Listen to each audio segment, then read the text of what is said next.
Hola, mi nombre es Jessica Peña y este es mi primer examen parcial de sistemas estructurales. Este video va a constar de un total de 10 preguntas y pues empecemos. Primera pregunta, ¿qué consideraciones se deben tomar en cuenta para seleccionar el material a usar en un proyecto para la estructura? Entonces, básicamente podemos traducir esta pregunta a cómo podemos juzgar a los materiales y optar por la mejor opción para un proyecto. Y como un primer criterio podemos tomar en consideración lo que son las propiedades estructurales de los materiales. Estas se componen básicamente de lo que es la resistencia a tensión y compresión, que consta de la habilidad de un material para resistir una carga. La dureza, que es la habilidad de un material para resistir la deformación permanente por carga filosa. Tenemos también la densidad, que es la masa por unidad de volumen. La ductilidad y fragilidad, que es la habilidad de un material para deformarse sin fractura. La elasticidad, que es la habilidad de un material para deformarse y regresar a su forma original. Y la tenacidad, que es la habilidad de un material para resistir la fractura cuando está en estrés. Estas serían algunas de las propiedades estructurales de los materiales. Ahora, como un segundo criterio, podemos tomar en consideración factores que dependen más de la región o de la zona en la que está ubicada el proyecto. Como por ejemplo, tenemos, la disponibilidad de material según esta región. Tenemos también el concepto de trabajabilidad, que está directamente ligado a factores como es el clima de la zona. Tenemos el costo de los materiales y por último, pues la accesibilidad. Segunda pregunta, ¿qué es la carga muerta? La carga muerta es una carga estructural que es estática, es relativamente constante. Esta no se modifica con el tiempo, básicamente depende de los componentes estructurales o los componentes arquitectónicos de instalaciones y acabados que conforman un proyecto. Y según Meli Piraya en su libro de diseño estructural, este la define como la principal acción permanente. La variación también que está descrita en este libro, que se ha encontrado entre el cálculo y la práctica de lo que son las cargas muertas, representa un promedio del 20% en los proyectos, y esto se da debido a variaciones en las dimensiones y los pesos volumétricos de los materiales entre la planeación y lo que es la ejecución del proyecto. Pregunta número 3. Por medio de dibujos explique cuándo un sistema de entrepiso funciona en una dirección y cuándo en dos direcciones. El sistema de entrepiso funciona en una dirección cuando la relación entre el lado mayor y el lado menor de la losa es mayor a 2. La carga se transmite de manera paralela al sentido corto. En cambio, en un sistema de entrepiso en dos direcciones, la relación entre el lado mayor y el lado menor de la losa es menor a 2.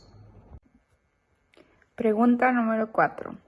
¿Por qué no se usa el túnel del viento en proyectos en México? Y mencioné 2 proyectos internacionales en los que se usó el túnel del viento para observar el comportamiento de esas estructuras.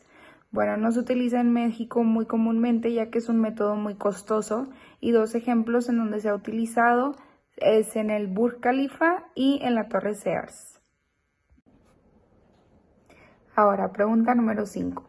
Si a usted le encargan diseñar una torre para zona sísmica, ¿qué consideraciones debe tener en cuanto a la altura y las dimensiones de planta? Ok, de acuerdo a Meli Piraya, en su libro Diseño Estructural, debe buscarse una forma regular en la construcción en elevación.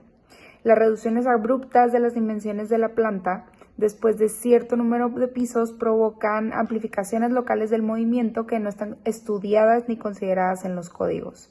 También la concentración de grandes masas a una gran altura es poco favorable, ya que se incrementan las fuerzas de inercia y los momentos de volteo.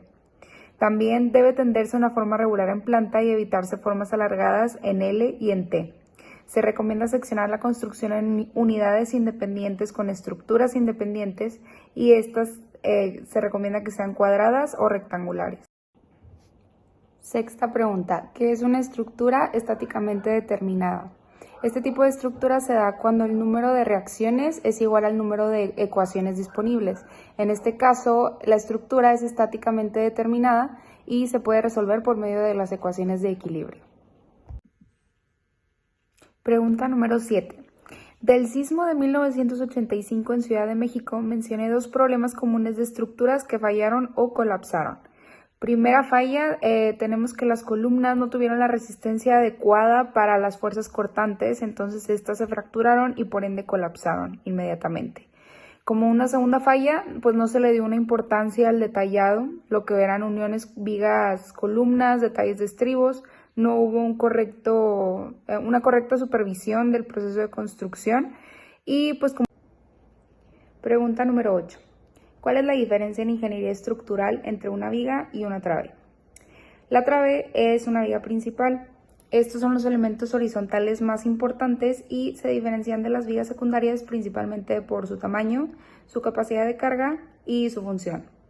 A pesar de que trabajan de igual manera, la trave transmite directamente la carga a los elementos verticales, mientras que la viga transmite la carga a la trave. Todas las traves son vigas, pero no todas las vigas son traves. Pregunta número 9. En el Manual de Diseño de Obras Civiles de la CFE, en su volumen de diseño por viento, ¿qué tipo de método de las 4 familias de métodos vistos es el usado? Bueno, en el manual se utilizan métodos de categoría tradicional, que son los métodos analíticos. Son muy laboriosos e incluyen muchos factores y están directamente relacionados con el factor de la topografía, entre muchos otros. Pregunta número 10. ¿Cuáles son los elementos estructurales que deberían ser los últimos en fallar en un edificio y por qué? Las columnas. Cuando este elemento falla por pandeo es prácticamente instantáneo. Estas son las más castigadas y deben de recibir el mayor factor de seguridad dentro de lo que son los elementos estructurales.